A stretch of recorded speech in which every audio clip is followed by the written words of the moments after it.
This is so much. It's a lot. There are like moments where you're like, this is just normal. It's just normal. And then there are moments where you're like, wait a minute, this is so much extra than anybody would ever have to think about. Mentally, like if he's nervous and worried about like the craft that we're doing because it's an egg carton and he's allergic to eggs, which he's not anymore, but you know what I mean? Like, then he's not going to have the same experience or opportunity as the kid next to him who has no care in the world about the egg carton. Make sure you're using words like life-threatening. That's what I was going to say. Yeah. Is the word life-threatening is what tips it over from being like, oh, haha, what I saw in that movie once. Right. To, somebody, this would be on me if worse happened? Like, absolutely. Tell me more. Hi. Hello. And welcome to EpiPod. Sarah is a mom to 2 little boys with food allergies. And Danielle has navigated life-threatening allergies her entire life. Living with an invisible health condition is so isolating. The fear and the anxiety. Trying to cover it up so you don't affect anybody else. Especially your kids. Sound familiar? Join us on the couch and take a load off with people who just get it. We're so glad you're here. Welcome back to EpiPod. Presented by Larissa's Kitchen. Hi, Sarah. Hey, Danielle. It's been so long. It's been so long since we've been in the studio, and I'm so glad to be back. I know. I'm not sure if you guys could catch on from our other social media, but both of us have been gallivanting. We have been traveling and running amok. Yes. And so we pre-recorded a bunch of things, and now we're back. Yeah, we're pretty caught up. In this episode, since it's a part 2 to our back to school episode, is actually going to be like a quick little turnaround. So this is like real time. If you're listening, then this all is just happening just now. We're just catching up. You're in the studio with us. Yes. Aww. So you went on a big trip to Cabo with your friends. I did. Right? And then back home to El Paso. Mm-hmm. But this wasn't just a trip. I mean, I feel like for you, this was a kind of like a pivotal life-changing kind of moment. Yeah. Because you did some things you haven't done in a long time. Tell me about it. Yeah, that sounds dramatic, but it totally is. And I was talking to my therapist about it, and she was like, okay, we need to snowball effect this. Like, you need to carry this on. Like, this is a major turning point for you. I feel, we've talked at length before, the pandemic and food challenges and the black mold. Like, I've been through a lot since moving to Austin, and it has, I think, more than I realized, affected me, and just my high level of cortisol. My eye twitches as I say that. But I had one of my, like, I would say closer friends in Austin. I've only known her for about a year, but we have a book club together. We hang out all the time, but she only knows me in the context of Austin, and she only knows me post starting OIT. So she has no context of who I was before. And she messaged me when I was in Cabo, or maybe it was like the day I was flying home, and she was like, I don't know this person. Can you bring her back to Austin? Yeah. And I said that, I was like laughing, and I was sitting next to my friend whose birthday it was. And I told her, and I told a couple of other really close friends who have known me since I was 18, 19, back in LA, back in college, back before any sort of accident, before I even knew I needed to carry an EpiPen. And I shared that with some of those girls, and they were like, what do you mean? Like, what do you mean? Like, this is exactly who you are. Like, of course you're the girl who wants to stay up till 4 a.m. Like, of course you're the girl who wants to go to these random hole in the wall places and dance on the tables. Like, of course. Like, what do you mean? Of course you're the girl who eats out in different countries. Yeah. And I don't think I realized how far away I have traversed from myself. Yeah. And I felt like I was only there for 4 days, but I got to like unzip this skin that has been clinging to me of like anxiety and constantly being focused on my health, whether it was pandemic and then treatment and food challenge era that I've been in. But I think it's really affected me more than I was aware. And so I had the privilege to just unzip it. Like, it was just like a terrible outfit, and I got to like shed it. Do you think it was being with, and in case somebody doesn't follow you on social media, I mean, what we're talking about is that you went to Cabo and you actually like ate at restaurants and was able to kind of like be and, you know, hang with everybody despite food allergies, which is something that in Austin you've been very much like not doing. You've been eating before you go out, which I'm not saying you still won't do. I mean, of course, there'll be situations where you need to do that or want to do that, but like you, for the most part, integrated kind of like back into who I used to society be. Yeah. and like how you used to operate. Yeah. So it was a villa. There was 17 of us, but I think, so her mom and her mom's best friend were staying at a resort a good ways away, actually. So I think there was 15 of us in the villa, and it was a bunch of couples and then a bunch of single girlies, and it was so fun. I honestly felt like I was in a reality TV show. But yeah, like, there were times that I chose not to eat. Like, I brought a full on suitcase filled with safe snacks and food, and #allergy life. Yeah. Surprisingly, I got cheese and spinach ravioli through. I got cold cuts through, like Nice. customs. I mean, you look at me, I look like a baby sheep, especially when I'm sleep deprived and it's 6 a.m. I'm like, hola.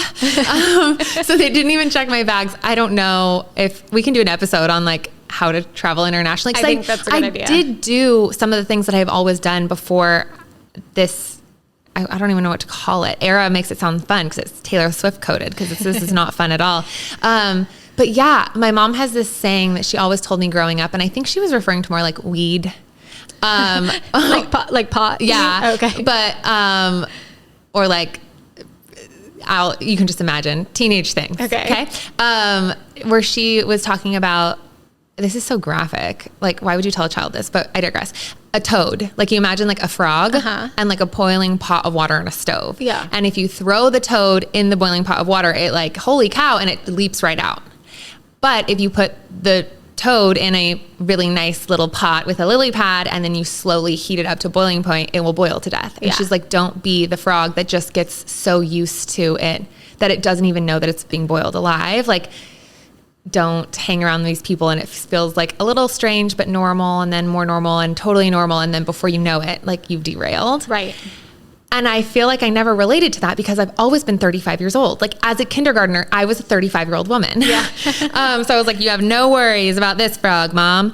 But I think I got boiled alive the past handful of years, and I didn't even know it until I went to Cabo. Yeah. I'm gonna cry. I really missed myself.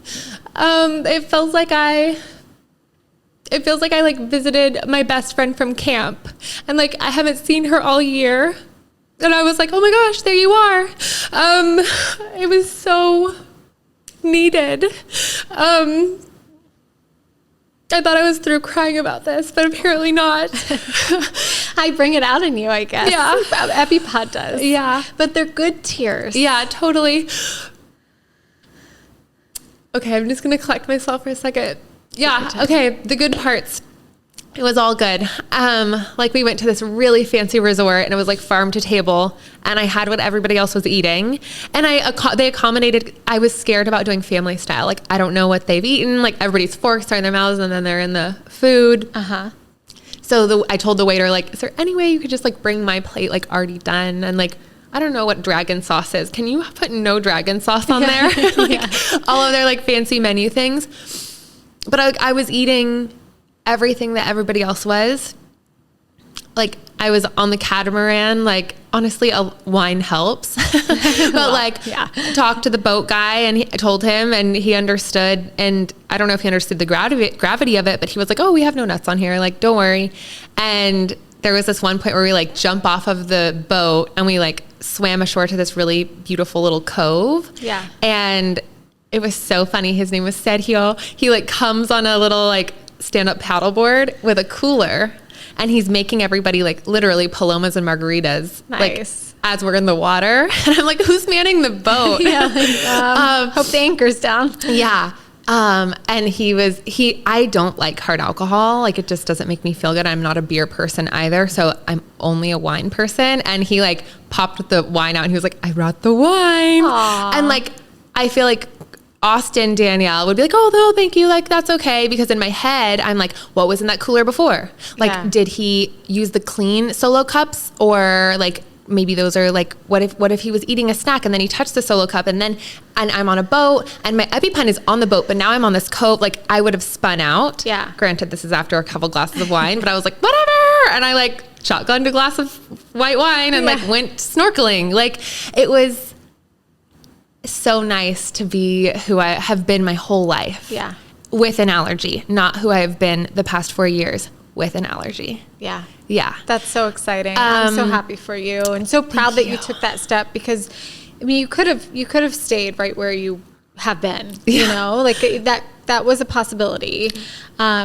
But I think it's probably like a combo of things. Like yes, you may have been with like old friends, you were like injected with this like adventure moment. And then also the fact that like, you know, that you are more protected. Like, even if your anxiety doesn't like want yourself to believe it, you know, like you have been working your ass off in treatment to get to a point where like you actually are safer to be with around peanuts. Things. You actually can be closer and cross contact with peanuts. Like, yeah, that is true. Yeah. That is a fact. I definitely was spinning out. Like, there were definitely allergy moments. Like, there was a chef who came and cooked for us, and apparently it was really delicious. I ate the cheese ravioli because the pans looked like they had cooked things a million times over. Yeah. I was like, I can't see the stainless steel under whatever, like the stuff that was there before, like overthinking it. Or there were muffins that had nuts in them, and just like seeing people touch the muffins and then like touch the sliding glass door handle and touch the beach towel. Like, I was definitely in my head about certain allergy things at times. Yeah. But the way that I used to be, not the way that I have been. Yeah. And I had a lot of my friends were like, I'm so proud of you. And the birthday girl is one of my dearest friends. She was like, this means the world that you would come. Aww. And I'm like, of course I would come. And she was like, I don't know. Like, and she didn't say this, but the way that I took it away from, like, LA Danielle would have, like, no questions asked. I don't know if Austin Danielle would. Yeah. She actually wouldn't. But you did. I did. And then I ate out at a place that I haven't eaten out since before the pandemic, because I was like, okay, we need to snowball this. Like, I am going to be me again. Good. Unfortunately, I am moving right now. Right. And so I only left the house like 2 or 3 times since being back here, because I'm trying to pack. It's just like a lot to do by yourself. Yeah. And it's so much fun being single. And then sometimes it's not. And most of the time it's fun. But when you have to move your life and problem solve, and like, it's so physical while also trying to dose, it's too much for one person. So I've given myself a lot of time to do it, but now I'm living in mess. So I'm just like, I'm not great. Yeah. Several of my best friends from college are in a group chat, and one of them was like, okay, mental health check, like out of 5, how are we doing? And they're all moms, and they all work like these big girl jobs, like big girl jobs. And they were like, oh, I'm a 4. Oh, I'm a 3. Oh, I'm a 2.5. And then they'd explain why. And I'm like, oh, I can't tell them I am a 1 because I'm moving. Like, they have like actual like traumatic things going on, and she's still a 2.5. I was going to be like, I'm a negative 500. Yeah. My apartment is a mess. My dog has diarrhea. He's bleeding from his butt. Like, I had to dose this morning. Like, I mean, those are things. Yeah. And they know you, right? Totally. Like, so it would have been totally fine, to be honest. But if they listen to this, they will know. Actually, 2 of them are allergy moms. One of them is a tip mom. Oh, yeah. Wait, is this the one that introduced us? One of them? No. Oh, okay. That's a This is one that we look like twins. Oh, like, okay. I remember. She is my Hallie she is the Hallie to my Annie. Ah. Yeah. Except she's like a good bit shorter, but we look freakily. I think if we took that 23andMe test, you'd have a relation somebody somewhere. Yeah. That's great. How are you? Your turn. Good. Yeah, things are great. Our trip was incredible. It looked magical. Yeah. Like, you guys were, I was like, you are visitcolorado.org's poster family right now. It's true. We had so much fun and so much adventure. And I think similar to you, and for different reasons, it's the first time we've really been able to do that. I mean, we've taken trips. We've gone home to Louisiana to see family. We've, last summer also went out to California for one of Graham's treatment trips, but like brought the whole family and, spent a couple of days. Like, we've done some of that. Yeah. But to go for basically 2 weeks from home and to eat out several times and go to an amusement park. Like, we went to Legoland, California, and we're there for 9 hours. Like, we've never done that. Yeah. some sort of illegal substance for that. Like, how did you get through that? Not illegal. Yeah. What am I saying? Yeah, like some sort of like painkiller. Yeah. What am I? A pharmaceutical substance. Pharmaceutical. Yeah. That's so funny. I had plenty of wine. Good. Yeah. But yeah, so I just felt really, I said it to Mark and we said it to each other several times that like, wow, like we have crossed some sort of threshold, like we have made it to a certain point. And I think there's an allergy component for sure, but I also think age, I mean, Ethan's about to be 4, and having young kids and doing anything, even without allergies, is really challenging. It just, like, for us, we always felt like it was easier to just like do smaller things, to stay home, to invite people to the backyard instead of going out and doing something, and I've loved it and it's been fine. But, parts of me, old me, really missed adventure and being able to just go and be and do. And, of course, we couldn't do it as if we didn't have allergies. We still have allergies to contend with. We still had coolers packed and, snacks in a suitcase and all of the things that you mentioned as well. But we had a little bit more, I don't know, like ease. We had a little more freedom than we used to have because of treatment and where we are with that, and his ability to, be safe with cross contact with his allergens, and just being braver from experience too, like having kind of built up this confidence that like we know how to handle ourselves. And it was really refreshing. It was really nice. And similar to you, I kind of want to snowball. Like I want to keep going. I want to keep doing. And I think just flexing those muscles will make it happen more and more. Yeah. So yeah, I mean, there were challenges. Did you guys do treatment?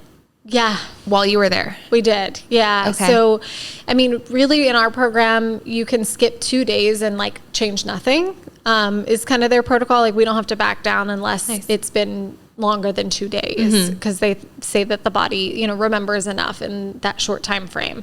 So we skip for like travel days. We don't dose or do maintenance or any of that stuff. But then the rest of the time we kept up with it because, we don't want to push it back or make it like any longer than it has to be, because it's obviously treatment is really challenging. It's a lot of work. Yeah. So we're like, let's get through it. It's a lot of work. Yeah. And so we kept going and we kept doing treatment. It was like, I was a little worried about the altitude. I was just like, is that going to change something or be weird with his body or like breathing or any of that? And it was fine.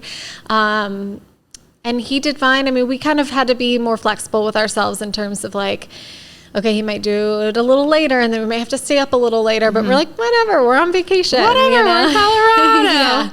Yeah. It was just so beautiful there. The boys are so awesome with, adventure and hiking and being in nature. Aww. They really, really enjoyed it. And Mark and I do too. So it was really nice that they both just felt in their element out there. That is so special. Yeah. And the heat, bothers them so much here in Austin, and there it just was not an issue. They could hike. I mean, we hiked for hours. We did like a 4-hour hike. You're like, I can go outside at 3 p.m. whenever you wanted. Much less at 11 a.m. Yes. Yeah. And I mean, they just didn't seem to get tired. They weren't like super sweaty. Like they just had this energy that they don't have in the heat. And so we just were like, okay, we need to figure something out. We need to like buy a house up there or something and spend half of our time in Colorado, or I don't know, just save up money and each year go for longer and longer in the summertime. I don't know. Once you guys are out of treatment, like that's a college tuition right there. Oh, like for sure. You can reallocate for the Colorado fund. That's exactly right. Yeah. So we're pumped. I think it's really interesting that you're talking about treatment and like the doors, like it opened this door for you. Yeah. I walked away from Cabo feeling like maybe I shouldn't be doing this to myself anymore. Like, is this worth it? Because I am so happy waking up in the morning, having a hot cup of coffee, getting all sweaty, going for yoga, being able to say yes to hikes. Like I didn't have to say no to anything. Yeah. That whole 4 days, it was magical. To wake up and do yoga with the entire villa, to wake up and go on a hike, to wake up and go on the catamaran. Like, I never had to say no unless it was something with food where I was like, actually, I'm going to do the ravioli instead. Like, I brought it all this way. I might as well eat it. Right. Like, I'm not in a place where I'm like, I want to quit, but it really gave me pause to be like, again, back with the toad thing. Like, I'm not sure if this is helping me or if I'm being boiled alive. Like how much I'm really saying no to. And it's easy to be like, oh, I'm not saying no to that much when I'm in my little apartment with my little dog and it's 1,000,000 degrees outside and you don't want to go outside anyways. But like, life is, what's that quote? I'm reading a novel where she like quotes it multiple times. Like, what will you do with this one wild and precious life?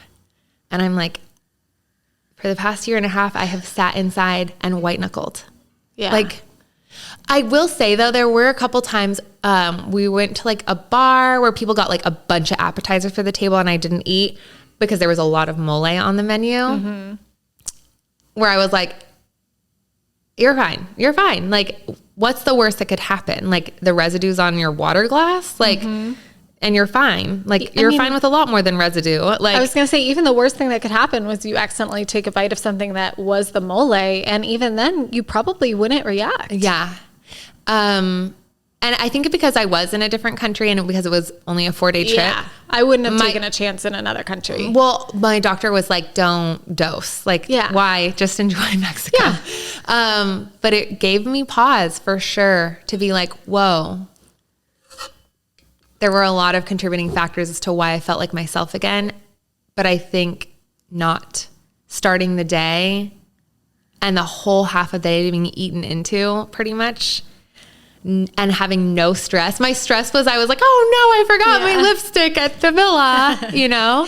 And some of that is just being on vacation, right? Like, you don't have to like do your normal dishes and your normal laundry. And like, there's so many tasks that are off of your plate. I thought the same thing. I was like, oh my gosh, I'm like, maybe it's Colorado. Maybe I'm just like, whatever. And then and then I was talking to a friend and she was like, yeah, but also like you were on vacation. Totally. Like, you know, like you didn't have the laundry to do and the school pickups and all the things that happen in your normal life that would happen no matter where you live. Totally. You know, so, but I agree that, you know, when you are in a place that, or not doing something like dosing or not having the heat element, like for my kids, like those things they really wear on you. Yeah. Yeah. And you don't realize it. I've been thinking a lot about what Alyssa said when we interviewed her and what you even shared with me before she even came on the show, where she was telling you at the conference you all were at, we're like, whoa, like, I don't know if I think that would do more harm than good to have to dose every day. Yeah. Just knowing myself. And I'm like, oh. Yeah.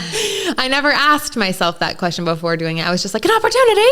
Like, yeah. You know? Yeah. I don't know. So stay tuned. We'll see where I go. And it's good to just, always be having these little like bits of information that are in your head that you can ultimately like help make your decision whenever you make it. I think I need to talk to some adult OIT people who have graduated and stuck with it. And then see like what their life looks like now. Or like, are they glad they stuck with it? And yeah. But yeah, stay tuned. I think the next time I go in, I'll do an actual peanut, which I'm like, what? Let me know. I'll be there. I would love you to be there. Yes, I'll be there. Thank you. Just give me the date and time. Okay. I don't know yet. Oh man. So that was a long update. I really missed you. I missed you too. And it felt like it was needed. And this is part 2 of back to school. So we've already kind of covered a lot of it, but I feel like once we drop the episode and also whenever I started kind of talking about it, because Graham's actually in school now, we still have that to catch up on. I know. Cuckoo bananas. I know. He starts earlier. Yeah. He starts earlier than most with his like kind of year round. Oh, they're year round. I mean, it's quote unquote year round. We have longer breaks, like longer fall and spring breaks. It's 2 weeks instead of 1. And then like summer is shorter, but we still had 8 weeks, which is a long time. But like most people have 10 or 12 weeks. But yeah, so he's back in school and a lot has changed with that. So maybe that'll help us like dive into back to school times. So he started last week. This is his first like full week that he's in now, and things are going really well. Aww. There's a couple, so we've talked before, like things that are the same, his teacher and his class, which is great. There's a few new students, but like mostly the kids he went to school with last year. And then his teacher is the same, which is great because she already knows all the allergy things. But some changes. Now we want to tell you a little bit about one of our favorite snacks, LK Meat Snacks. Larissa, the founder, has a mission that's simple but strong: to provide you with meat snacks certified free from the top 9 allergens. All products are made with 0 sugar and either grass-fed and finished beef or free-range chicken or turkey that taste awesome. With her own family that lives with food allergies, it's extremely personal for her, and she ensures that the product has intense quality control processes, rigorous certifications, and a top-notch food advisory board, so you can have confidence in what you're eating. And as we both know, Danielle, like having confidence in a food, having that trust in a snack that you're giving to yourself or your family, it is everything. Okay, here's the thing. I don't trust anybody. I don't trust anybody to make my food except for me or somebody who's a food allergy mom. Yep. And this checks. Yep. Larissa is a food allergy mom. I love it. So if you want all of the flavor without any of the fear, grab some LK Meat Snacks and snack fearlessly at Amazon or larissaskitchen.com. That's LORISSAS kitchen.com. And Danielle, I love that they are in Sprouts now because first of all, our Sprouts that I go to is right across the street from Target. So I'm always like, okay, I need an extra allergy-friendly thing at Sprouts. And now they have Larissa's Kitchen, so adding to cart. I'm obsessed. I'm not really into the waiting for things to show up on my front doorstep. When I want it now, and now we can go to Sprouts. He is now sitting at the class table at lunch. Big table. The what? The big table. Yes. So my we had a whole gosh. episode, one of our first episodes. If anybody's interested in kind of my thoughts on why last year he sat at the allergy table in quotation marks. Again, it's not like he's sitting in a corner by himself. He was with at least one other kid with allergies every day. And then he was able to like bring people to his table. He never had a problem with it, except for somewhere in the middle of the year, his teacher kind of forgot or like got out of the habit of asking if anybody wanted to sit with him, or like if he like, hey, who do you want to get to sit with you today? Mm-hmm. And so he ended up not for like a week or so having anybody at his table. And then he came to me and told me about that. And I talked to his teacher. And from that point forward, again, like he was totally fine with it. It's really interesting though that it was just a week. Like, yeah, as somebody who never had an allergy table, had never heard of an allergy table. Mm-hmm. Like there have been a couple of people who've reached out to our Instagram talking like, that was like their whole, it was a huge marker of their childhood in a negative way. Yes. Like kind of traumatic. Yeah.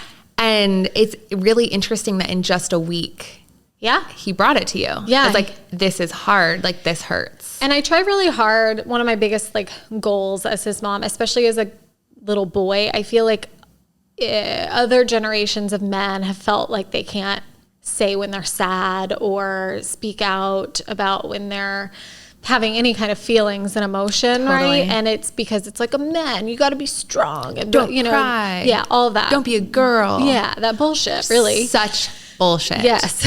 And so I've tried really hard not to like make him girly, which is what I feel like half the world like wants to say when you say these things. Which is so, I'm like, So there's dumb. the toxicity right there. Exactly. Like you mean in touch with your emotions? Right. Or just like feeling like you can acknowledge it at all. Like I'm his mom. He's 6. He should be able to tell you. Yeah. Yes. And so I the whole time when I made this decision in kindergarten, like, hey, he's going to sit at this allergy table. And again, go back and listen to the episode because there's a whole mountain of things that led to that decision. But one of the things that I promised myself was that every once in a while, like every couple months, I was just going to very casually check in with him. Like, hey, how's lunchtime? What's going on? Not like, hey, are you feeling lonely at the table? Like sad? Yeah, nothing like that. Like just literally like, oh, what'd you eat? You know, what was your favorite thing at lunch today? Yeah. Oh yeah. Who'd you talk to? You know, just to like gather how he was really feeling about it. And he always was fine until he came to me, said he wasn't. Anyway, we adjusted. He had people at the table again, and all was good. Well, this year, because of how he's like I mean, he's eating peanuts. Like he's eating 4 peanuts a day now. Crazy. And so I was like, right. Why would he? First of all, his class is peanut free. So the school is not, but his class is, just because his teacher and I decided, like, between us, that let's one more year at least, like, have everyone not bring that food. Honestly, like, even if the mom came to me and was like, he eats 4 peanuts a day, like, this is fine. As the teacher, I would be like, nope, it's peanut free. Like I got a lot of plates in the air and we're not adding that one there too. Exactly. And I think that was kind of the vibe. Like that was kind of what she was saying. And I was like, yeah, great. Love it. Love it. Love it. But I still feel like, well, if somebody forgets and brings something, you know, he's a lot more protected to be around it. And now granted, again, he's old enough and smart enough about his allergies where he's never going to grab somebody else's food and eat it. Like he will not do that. But again, just anything's a risk, right? Like a possibility of happening if you're like in close quarters with the allergen. And so kindergarten, I felt like he's still young. Like he has this setup at the allergy table. We're going to avoid it. But this year with the protection, I'm like, all right, let's see what he wants to do. So I didn't say like, hey, you can sit at the big table. Cause again, last year it wasn't like a bad to sit at the other. So I was just like, hey, like me and your teacher talked about this. We both think it's okay to sit at the class table if that's something you want to do. If not, no big deal. You just let me know. It'll be your choice. I left it up to him. I love that. And he told me, he was like, I don't care. I'm okay at my table. Like he didn't care if he moved, you know? That's so sweet. I know. And like such a kudos to you and to the teacher. Like you made something that truly made him feel not othered. Yeah. Yeah. I think so, because or else he would have been like, the big table. Yeah. But I will say he did decide that he would sit at the big table, and he, like, one of the first things he said after the first day of school was, I sat at the class table at lunch, Mommy. I was like, oh, cool. How was it? It made me a little teary, because it's like, gosh, you know, it's like, this is such a thing that most people don't even have to like deal with or think about. And it's like, he was like really excited because he got to sit next to anyone he wanted, you know? And so he doesn't even need to like, there's no like buffer, because why would there be? Yeah. And even with the milk too. Yeah. Because I mean, again, he's in a really good place with that, with treatment. He knows not to eat the food, and he knows if it touches him, he needs to wipe it off. So I feel okay giving him a little more freedom. It's pretty amazing. I'm so happy for you guys. Yeah. Thank you. I'm really happy too. And, so beyond that, and then there are a few kind of new teachers and like admin and things that like I wanted to make sure we're up on all his, you know, we talked last episode in the back to school part 1 about like the different documents I made and that were passed out to different people. So just making sure all of that was up to date and like given to the, you know, new teachers, new faces at the school. But yeah, things are good. Things are great, actually. That's huge. I know. I'm really happy. Like you guys, like Colorado beat school. I was like, I know. What? I know. It was like 3 days the 4th later. of July. Yeah, I know. I know, so fast, but it's good because Ethan will actually now be off for a couple of weeks before he was in a summer program, and then he'll have a new school, or not new school, but new teacher in class and all of that. So he just has a sunflower allergy, but still, I mean, it's anaphylactic. It has an EpiPen, you know, so we'll do a meet the teacher, and I'll have to go through all of the same kind of stuff with Ethan's teacher, but his school will be the same. The admin's the same, so they kind of get it. And that's one thing I think we didn't really touch on in the last episode that I was going to talk about. We talked about like daycare, like babies, and then we talked about like big school, kindergarten and up, but oftentimes there is that like middle area of preschool. And so with Ethan, and kind of talking to you about like the lunch table stuff, I've gotten questions about labeling. Like, did you like label your child like as having an allergy, like whether with like a shirt or a sticker or tags and things on their lunch boxes? So for Graham, he he doesn't like stuff like on him. And I don't really ever want to like put a big label on a kid, especially when they're a little older. But Ethan's teacher last year, and again, he was 2 going in to school last year. Gosh. I know. Yeah, because he's such a riot.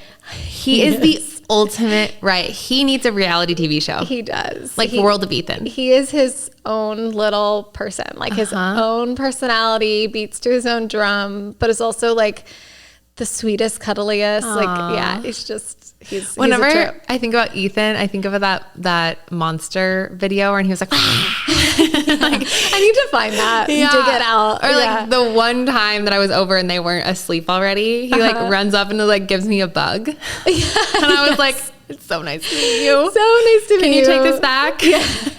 That sounds like Ethan. Yeah. But yeah, so they put on the back of his, when he was like the first week of that school, they put a little sticker on the back of his shirt that said like sunflower allergy, EpiPen or whatever, just so that people started to like know his face and associate that. And again, he was so little at that point to where I'm like, he doesn't even know, like he can't read. He doesn't know what this is. He doesn't know what's on the back of his shirt. No. And so for me, that was, I can't remember the specific question, but somebody asked me something like that. Like, are you sending your kindergartner with like, I have an allergy t-shirt or anything like that? And I was like, no. I don't personally want to do that to a kid who's of that age. But when they're little, like to me, it's like, yeah, tell everybody, tell the world, do whatever you have to do to make sure that like when they can't adequately explain themselves something about allergy life, that like they're labeled in a way that like people are going to know it without them having to say it. Yeah. You know what I mean? Yeah. And so that was just for the first week and then they stopped? And then it's a small school. Like everyone kind of knew. Also there, so I think we talked about this last week, but Graham's EpiPen or AviQ follows him around the school. So it goes where he goes. It's a little bit bigger of a school. Ethan, his stays in the office in an unlocked cabinet. So it's not like anybody has to get a key and get in there, but it is like in the cabinet in the front office, which is only steps from his classroom. And sometimes they do go to like the playground and the gym, but that's a policy at their school. Typically I would probably fight back a little bit about that because I really want it to be super close, but I didn't in his school because number one, everything is a little closer, like a little more condensed in their school. And number two, like his teacher, they stay in the class a lot. Like it's a little less moving around. And his teacher had been doing this for a long time. She has allergies herself. Like I just felt really comfortable in my particular position, like in that school at that class, that it was okay. But typically I would advise other people to be like, no, like it should follow the kid around because really seconds can matter, you know? Totally. Some people would argue, well, if it follows you around the school, like that's more of a risk of it getting lost or like left somewhere because it's going more places, you know, versus like we always know it's here. And I get that argument too, but I'm like, well, but also like you need to not forget it. Totally. That needs to be a thing. So another thing that I get a lot is questions about substitutes and what we how we handle that. Good. Yeah. So I don't think we talked about that last time, but I'm like, oh wait, that was it. That's in the 504 plan. But so for us, what we did for substitutes is I created kind of with the teacher, I gave her like kind of a cheat sheet on Graham, you know, like everything you need to know about him, his action plan, you know, the FAIR action plan, and the safe snack list, all of that went into like a folder, a little binder, and the teacher labeled it or copied it and labeled it and put it in her sub folder. So she has a folder that like the substitute will look at before they start the day or before they like agree to substitute for that class. And they have to kind of go over it with her. And so Graham has his own little folder like in that packet of sub information. So any substitute teacher who comes has his picture, his name, his information, and all the little extras that we printed out right there.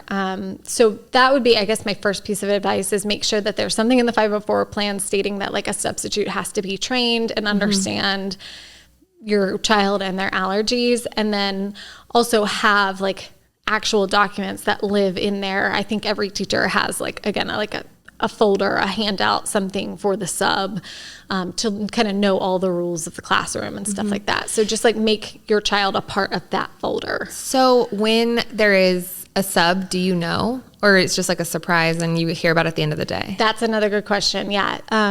No. We have in the 504 plan that I need a heads up.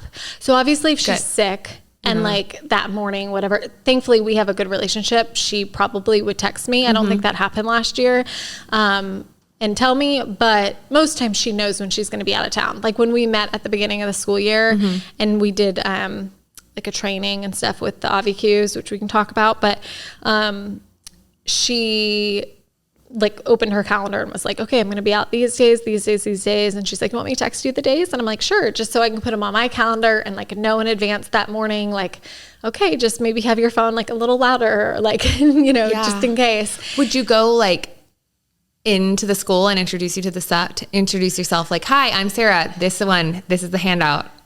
This is my number. Yeah. Yes. So on the handout, on the sub handout, it has like my contact info and all of that.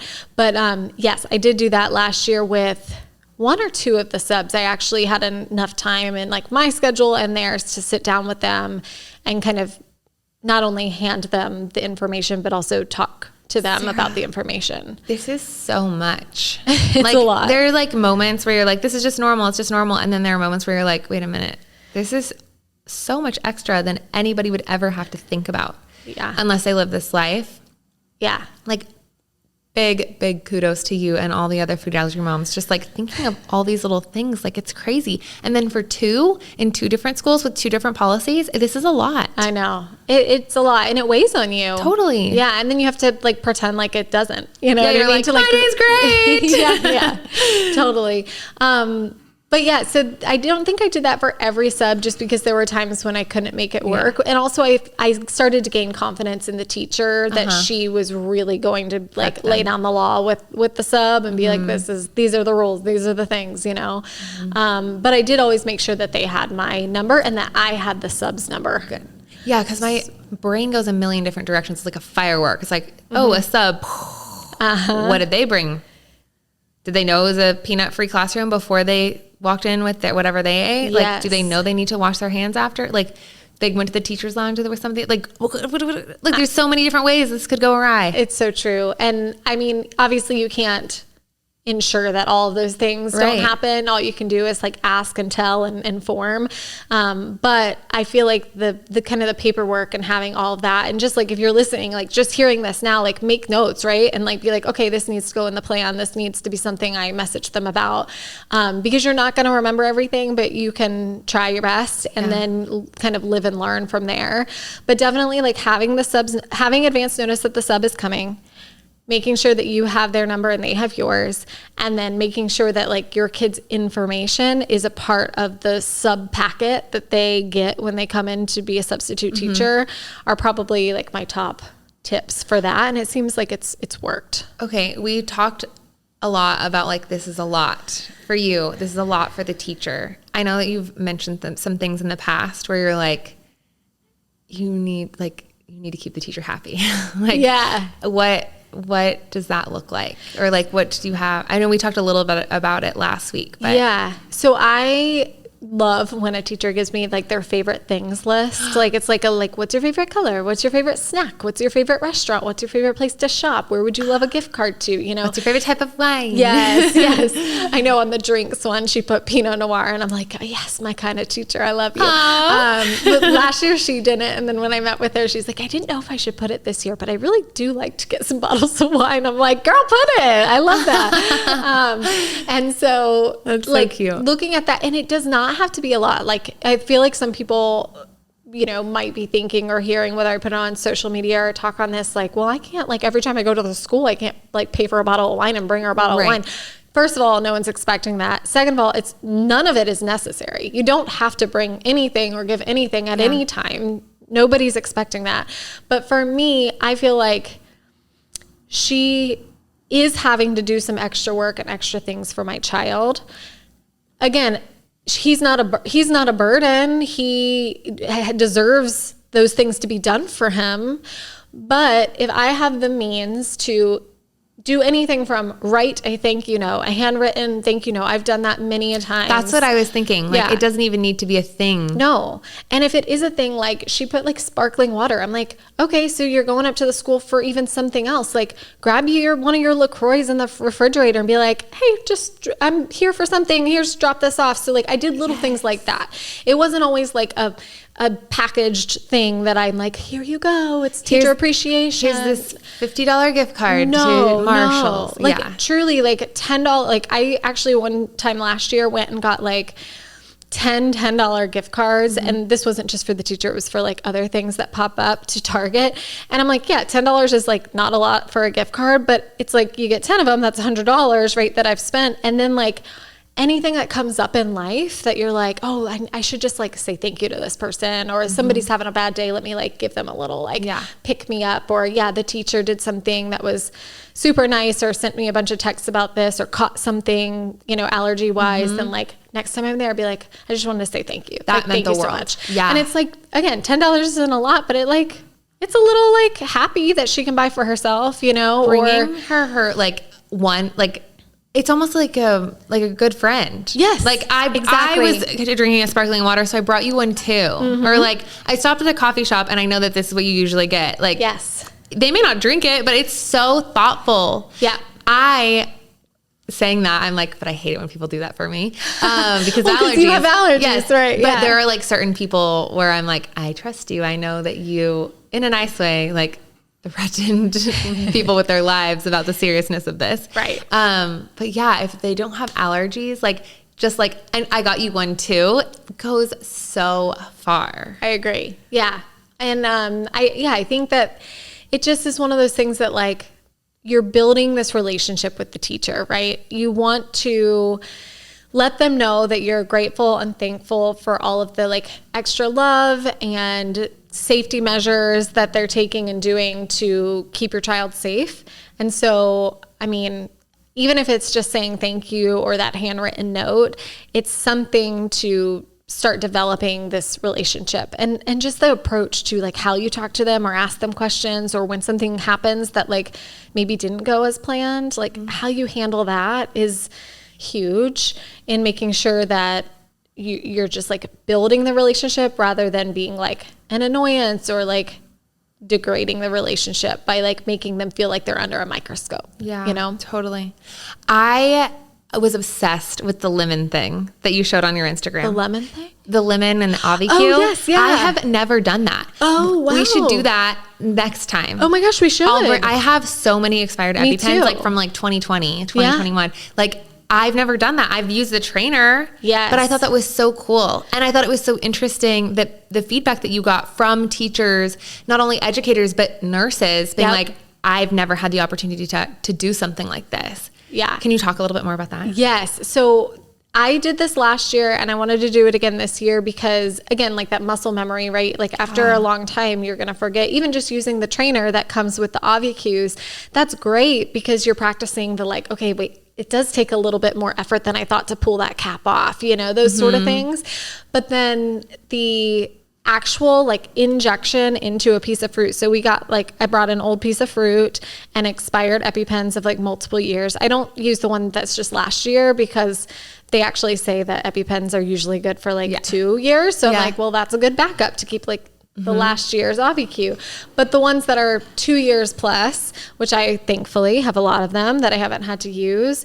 And you just like use them as if you were going to use them on a person, but instead you're injecting them into a piece of fruit.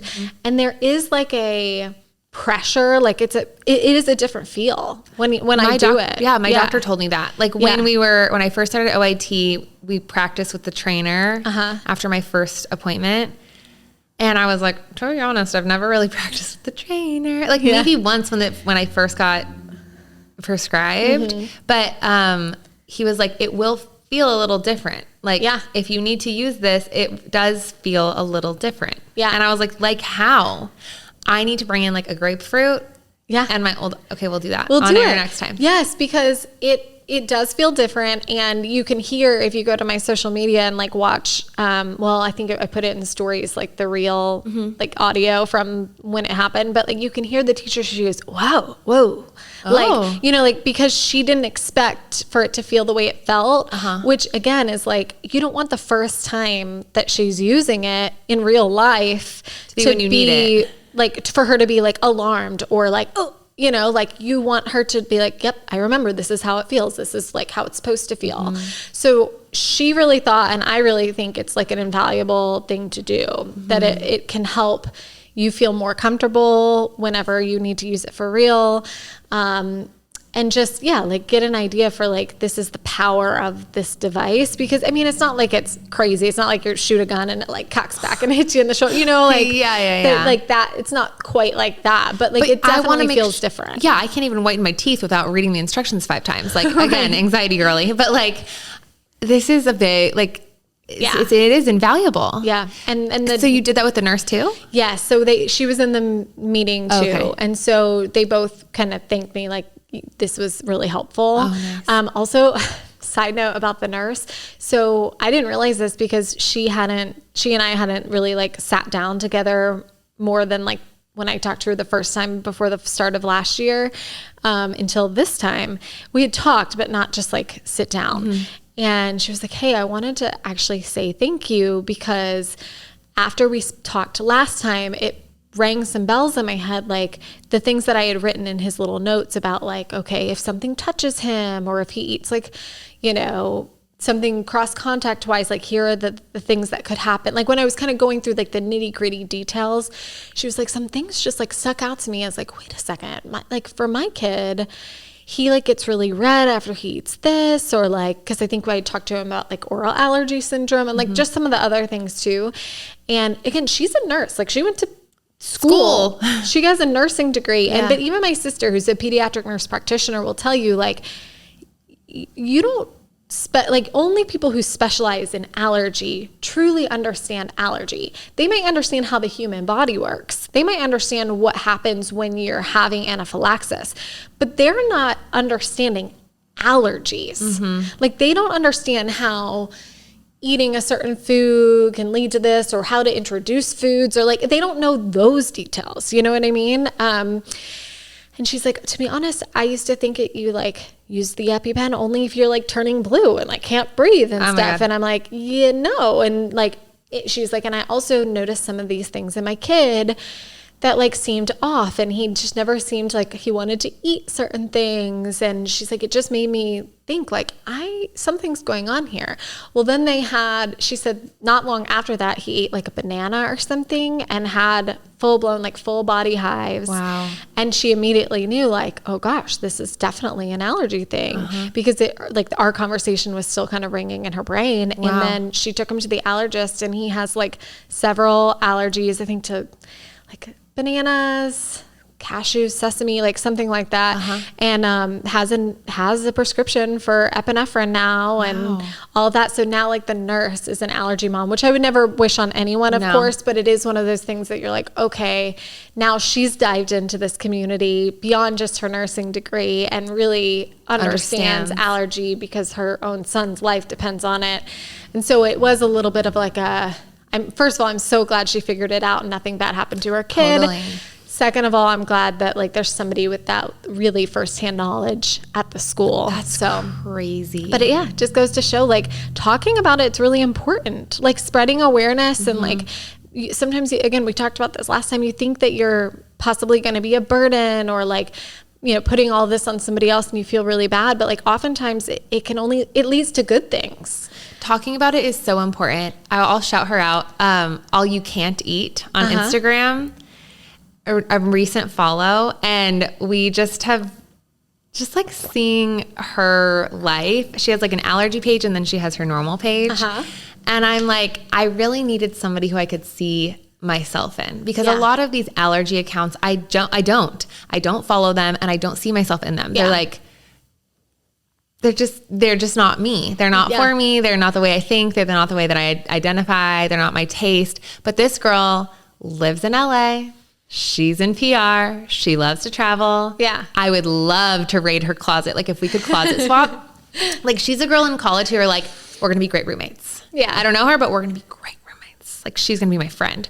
I just like get that vibe from her, and seeing her allergy page has been very healing, similar to the way Talking Alyssa has been, where I'm like, oh shoot, like we have a lot of similarities and you're not your allergies. Like it allows me to look at her the way that I sometimes can't see myself. Like she is so much more than her allergies. Yeah. But then like seeing her deal with a scary situation. She has a sesame allergy. There was a sesame seed in her meal that she like ate half of it and then saw it in the second part of her meal. Yeah. And was like, didn't have a reaction because she didn't eat it. But like, that's something that would happen to me. And I would be like, maybe I wouldn't vocalize it, but here I probably would, of being like, why do I have to go through this? Like, why can't I just like be a normal, pretty cool girl? Yeah. Full time, not part-time, and an allergy girl part-time. And so talking about it is so important. Yeah. Like it never ceases to amaze me where you feel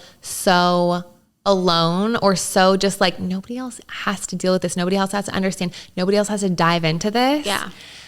And then when you feel seen gosh. and understood, it just, it's like this like moment of levity. Like you feel, I don't know. Yeah. You feel seen. Yeah. No, she messaged me this morning. I'm like obsessed with the Olympics. And she was like, wait a minute, you were a horseback rider growing up too. Like, are we the same person? Oh and I'm like, yeah, so we funny. are. I love that. But yeah, it really, talking about it is so important because aside from not feeling so alone or like, okay, I'm not the only one, it just lets you see yourself for more than your allergies, which is sometimes hard. Back to the boiling pot water thing. Like it's hard to sometimes remember, like, even though this takes up so much of my brain space, it's not me. There's so much more to you. Yeah. This is not my whole personality. No. Yeah. No. I think you do a better job than you think. Oh, thanks. Maybe it's just like my internal dialogue. Probably a lot of it, but I mean, it's still a thing. But like, you still wrestle with it every day. Having the nurse there who like gets it. Yeah. I can imagine. This is my version of that, you know, where you're like, oh my gosh, you get it. Totally. Yeah. Yeah.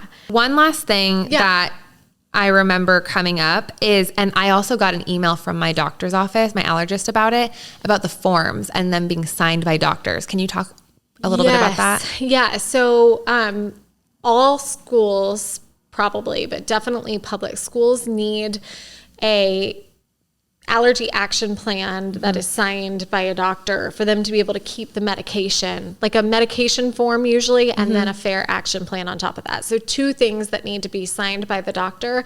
So just if you haven't started school yet and that's coming up, instead of starting the first day and trying to bring your medication like on the first day, save yourself the trouble. Number one, it's like a chaotic, crazy thing when it's the first day of school. I mean, everyone's taking the pictures and hugging the parents, and it's just a lot, bringing the school supplies, all of that.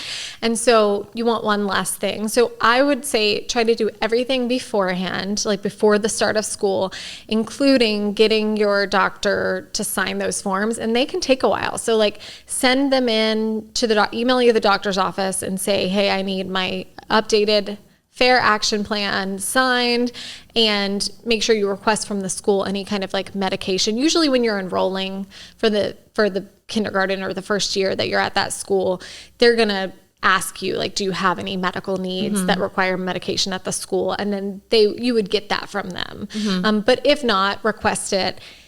Email those to the doctor, and then the doctor can actually, your allergist can sign, do all of that before you even start school. And that way, like day one, they can accept that epinephrine legally and keep it at the school. I would like to think that they would never be like, you can't keep the epinephrine here, even if the form's not signed, but you don't want to even test it, right? Like, let's just like get it all sorted out. So that's something I'm not sure I really thought through before. Just I was thinking of all the other things, and so making sure that like not only are the forms up to date and signed, but also like the epinephrine itself, if it expires throughout the year, that's going to be a whole process. Totally. So if there's any way to get, like if your insurance works to where you can get a prescription that lasts like the entire school year, that would just like save yourself some trouble. And if you're not using insurance and you go through TeleRx, which is one of our awesome sponsors, you can get Epis prescribed and like sent to your doorstep the next day. And when they come like that, generally you have like a year and some change on that prescription, like expiration dates. So that could be a good way too, to like get an extra set, hand those to the school, and you're good to go. Now it's time to tell you about a company we're really excited about. TeleRx ensures you always have access to an EpiPen. Effortlessly request a prescription online and order an EpiPen for next day delivery. The 100% online process takes minutes and is free of videos, photos, and lengthy forms. And it gets better, Danielle. There are no membership fees or insurance complications. Okay, also rest assured that TeleRx ships temperature-sensitive medications in insulated packaging, which you kind of need if you live, I mean, for us in Texas. Anywhere in the South. Anywhere in the South and this time of year. It's important to make sure that the medicine actually works effectively. Yeah, from the jump. Explore this selection of over 100 medicines for the next day delivery and use the code EPIPOD to take 20% off. TeleRx is on a mission to make access to essential medicines simple, convenient, and affordable. Visit telerx.club/EpiPod. Or if you're like me and you forget things a lot, putting it in your calendar now. Yeah. That way you're not even wondering subconsciously like, oh, when does that expire? When does that expire? And yes. Either it's weighing on your mind or you forget and you're in a dangerous spot. So I love that. Yeah. Or if you're like a year out from starting your kid in kindergarten, like do it now, you know, like set that a reminder in your phone now. Like, okay, I'm in June. I need to like request all the forms, or, you know, July, whenever, or even at the end of even at the end of like the school year before, you could do it like before they go out for summer break. You have the mind of an engineer sometimes. I'm like, whoa. Maybe it's being married to one. Yeah, maybe it's Mark's rubbing off on you after this many years together. Okay, on behalf of all the food allergy moms listening, thank you so much for sharing the things that I'm sure some of them you learned the hard way. Yeah. So this is so valuable, and I'm so grateful that you give this time, especially with like, you have a lot of plates in the air today specifically. So yes, thank you from all of them through me to you. Oh, thank you. For our Q&A this year, LOL. No, for our Q&A today, we're going to do rapid fire, and they're going to be on theme for school. Love it. And these are brought to you by Inchbug, which, speaking of school, great for school. They have customized labels that are waterproof, stick on anything. And for back to school time, I mean, they're perfect. Like, you want to make sure the name is on there, the allergy is on there. And they have some really good deals. And again, you can put everything you're allergic to, phone numbers, contact information. It's really a good thing. And we have them on everything for us. And they have allergy specific ones too. Right. Like the ones that you can customize, but then they have allergy specific ones that you can just keep around the house and slap on extra things. Founder is an allergy mom herself. Yep. But she did all of this before she was an allergy mom, which is crazy. Yeah. So awesome that she cares about the community even before she was in it. She went from being an ally to, just kidding, I'm an ally for myself. Yes. So thank you, Inchbug. Yes, thank you so much. And there's a code in our show notes for some percentage off. Yes. Rapid fire, are you ready? I'm ready. Let's go. Number 1, how to ensure that bus drivers, the staff, etc., are properly aware of the severity of allergies. Yeah. I think, again, having like a quick 1-page document similar to what I talked about last time that has their picture, lists their name, their information, and kind of some quick like signs and symptoms to look out for. Making sure that the bus driver has that is probably the best thing. And it's in terms of like severity level, I would say just don't be afraid to like tell them exactly what has happened in the past or what could happen. Like, make sure you're using words like life-threatening. That's what I was going to say. Yeah. The word life-threatening is what tips it over from being like, oh, haha, what I saw in that movie once. Right. To, somebody, this would be on me if the worst happened. Like, absolutely. Tell me more, you know? Exactly. Life-threatening is what I feel like the most helpful without telling a horror story and then getting myself all whipped up and them all whipped up and then everybody's afraid and then it's like, whoo, damper on the day. Yeah. Or the meal. And in terms, so Graham does not ride the bus, but if he did, I would make sure that he had epinephrine with him on the bus. So he doesn't self-carry, but we would have to reevaluate that. We'd either have to like have another set that stays in his book bag and then a set maybe that walks around school with him. But yeah, I would say I would work out some situation where he had epinephrine on the bus, even if it was 10 minutes, like from the school to the house. Yeah. Oh, for sure. You need it. Epinephrine. So making sure that you have like an insulated something, which are epi bags that we love that are insulated are also, there's a code in our show notes for that. But having some sort of insulated bag that is carried on the bus and having the bus driver be aware that and using the correct language. Those are my tips there. Okay. How do you decide if a 405, what? That's the interstate in LA. How do you decide if a 504 is necessary? I think only like each person can decide, but my thought is like, why not? It doesn't have to be big, bad, and scary. I mean, it feels like, oh, this is a legal document and, you know, all these things and we have to have a meeting. But like at the end of the day, like if there's only a few things you're worried about, if you don't want it to be this big, like long pages and pages, it doesn't have to be. If there's like 3 things that you think are the most important thing for your child, slap those down on a piece of paper, request the meeting, have people sign off, and it's done.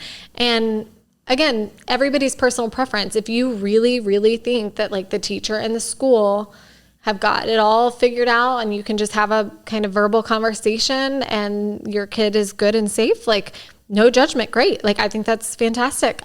I just don't see why not. Like I don't see why you wouldn't use something that exists to have like another layer of not necessarily protection, because it is just a piece of paper, but like everybody has to acknowledge that they've read it and they see it and that they understand it. And like, God forbid something happen, you have that to stand on. Totally. So, I mean, again, it's not necessary, but it is an option and one that you can use and it can only help, you know?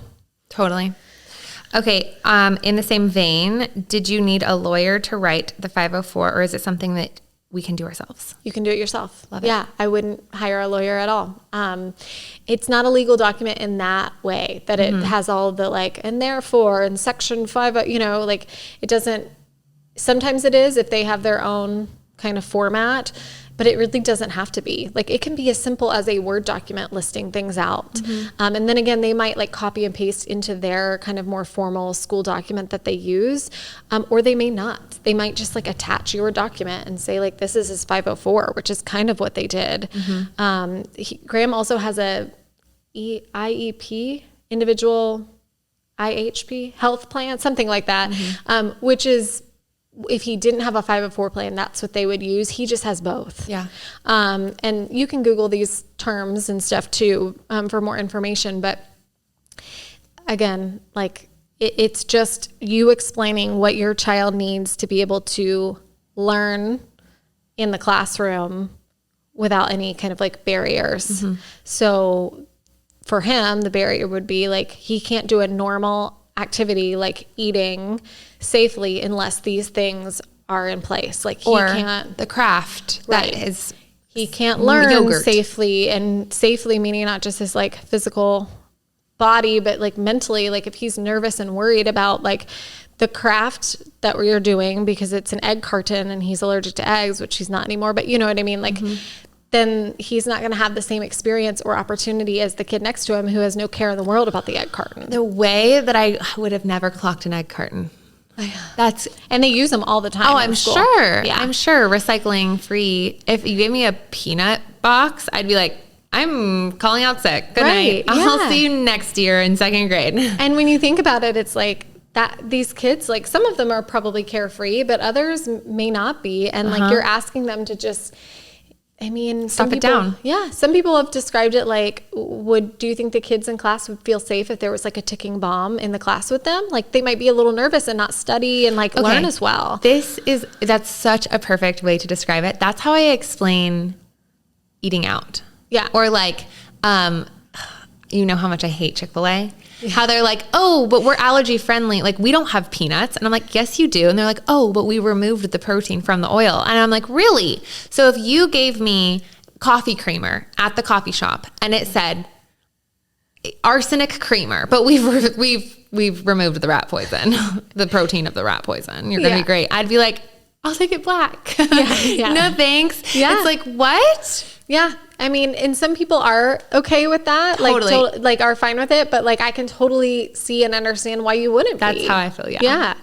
So yeah, I think the 504 plan is really just there to ensure that everything that happens from the time your child gets there to the time they leave is safe, but also like constructive to their ability to learn and just be a part of the class the way everybody else can. This is another one where I'm like, I would have thought of that until it was time. Do you request to know what the cleaning supplies are, or do you supply some? So that's a good question. Now I don't do any of that.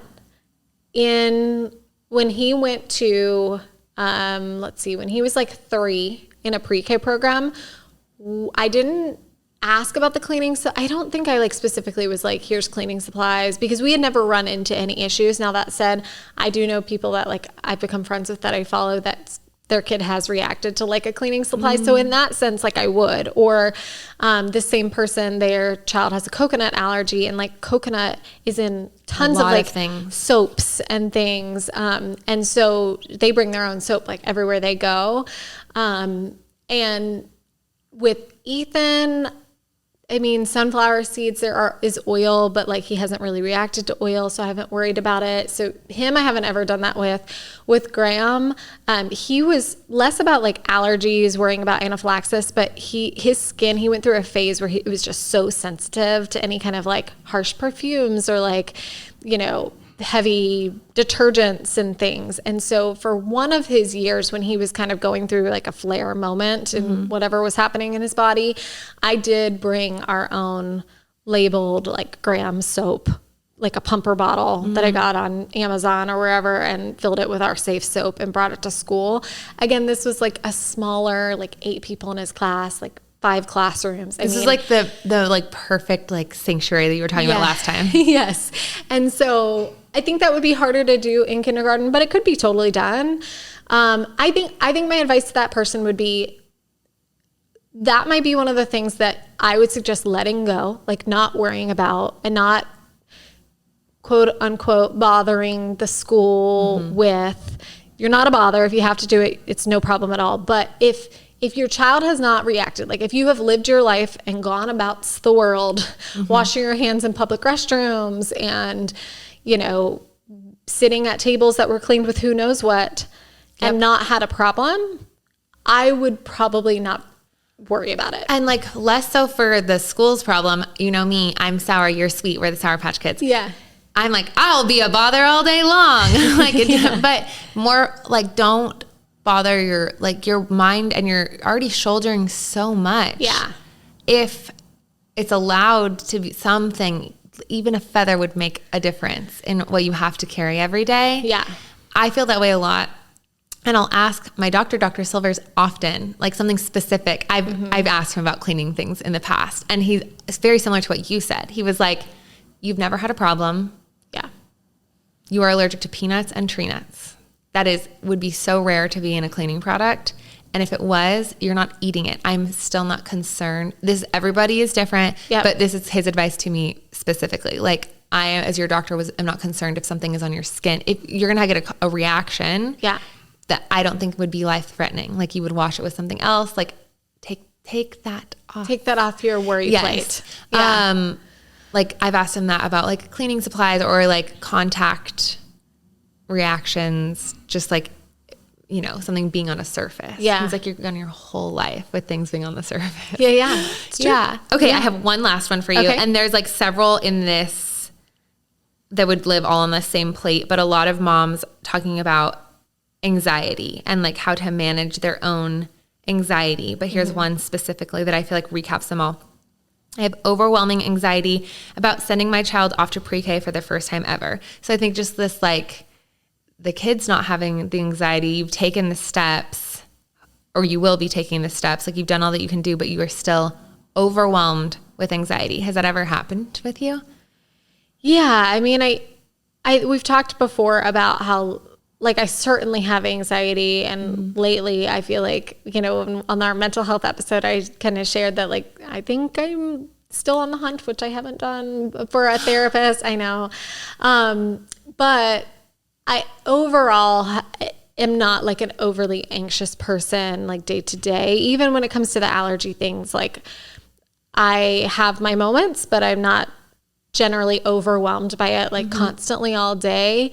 That said, I mean, school's a really big deal. I think what helped me in that way, which won't help this person necessarily, but like when Graham was in school, daycare, when he was an infant, like I went back to work as a like reporter on TV when he was 13 weeks old. Sarah, that's insane. I know.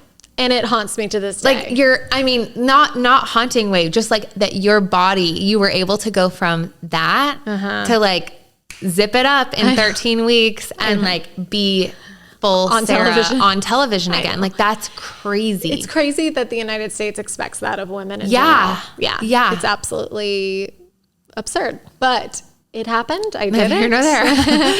And so that was before we didn't find out that he had allergies, right? Until he started eating food more around 6 months. Now, granted, there were signs before, and we've kind of talked a little bit about that, but like we didn't know. So he was in school from 13 weeks old till 6 months old before I realized that there was like a major thing, horrible, scary thing that could potentially happen to him. And so I think having already been like in a school, I wasn't like overwhelmed with the sense of like, I'm sending my child to school. It wasn't like he was already there. This was our way of life and now it's this, and they're polar opposites. And it's like, yes, life did change. It was this tidal wave effect of like, okay, now there's so much more I need to be worried about. But like, it wasn't like he was home for 3-4 years and then all of a sudden I'm sending my allergy kid out into the world without me.